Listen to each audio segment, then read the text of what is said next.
ada pun beberapa pertanyaan yang akan kami tanyakan mengenai manajemen berbasis sekolah. Yang pertama, apa kebijakan utama Ibu yang diterapkan untuk meningkatkan kualitas pendidikan? Yang saya terapkan, yang menjadi kebijakan di sekolah ini supaya meningkatkan kualitas. Yang pertama, kita menjaga kondisi sekolah supaya tetap kondusif, ya, supaya aman, supaya nyaman, gitu kan. Jadi tugas kepala sekolah itu menyiapkan fasilitasnya, menyiapkan kondisinya supaya guru-guru juga nyaman, kemudian menyampaikan kurikulum besarnya, gitu ya. Kalau di guru kan tinggal aplikasi saja, tapi kalau dari sekolah menyiapkan kurikulumnya supaya bisa diterapkan di sekolah. Jadi guru nyaman mengajar, tahu apa yang diajar, dan anak-anak juga nyaman belajar, dapat menyerap informasi dengan baik dari gurunya. It's a blacked out blur, but I'm pretty sure it rules.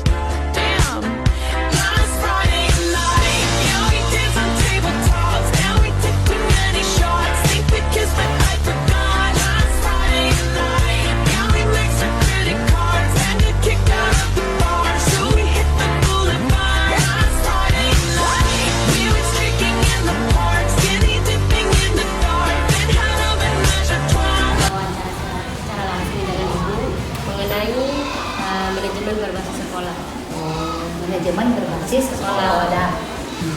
Cara Ibu menceritakan sedikit tentang latar belakang pendidikan dan pengalaman Ibu sebagai seorang guru. Assalamualaikum warahmatullahi wabarakatuh. Saya di sini Bayu Nurul. Saya adalah seorang guru sebelumnya honor 20 tahun, sudah tahun 2003, tapi diangkat ke-3K kemarin tahun 2024, tepatnya bulan Maret, bulan April.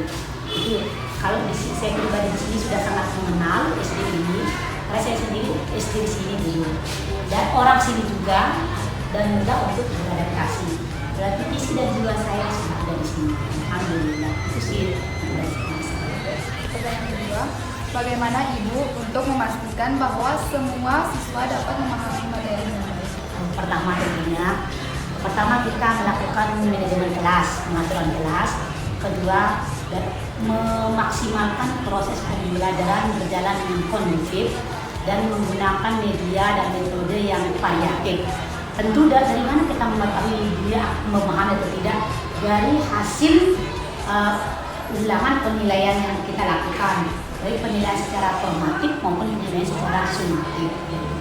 Ketika nanti ada waktu penilaian formatif itu kan nanti ketahuan siapa yang belum maksimal pemahamannya, tentu kita akan menindaklanjuti dengan adanya pelajaran tambahan setelah pulang sekolah.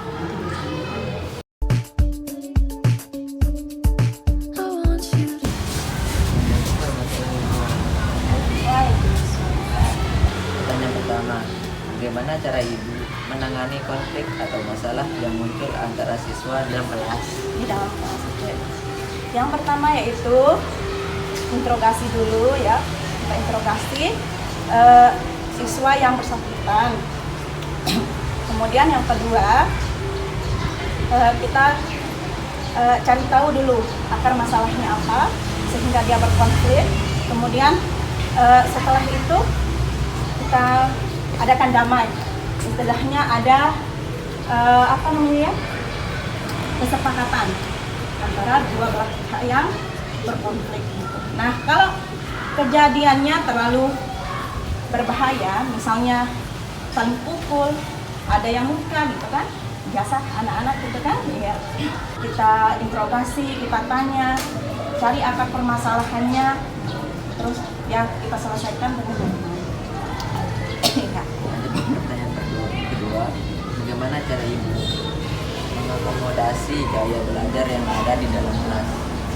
Jadi kalau di sini anak-anaknya itu beragam ya. Apalagi saya ngajarnya di kelas awal, di kelas 1, jadi ada yang belum bisa huruf. Karena ada anak-anak di sini yang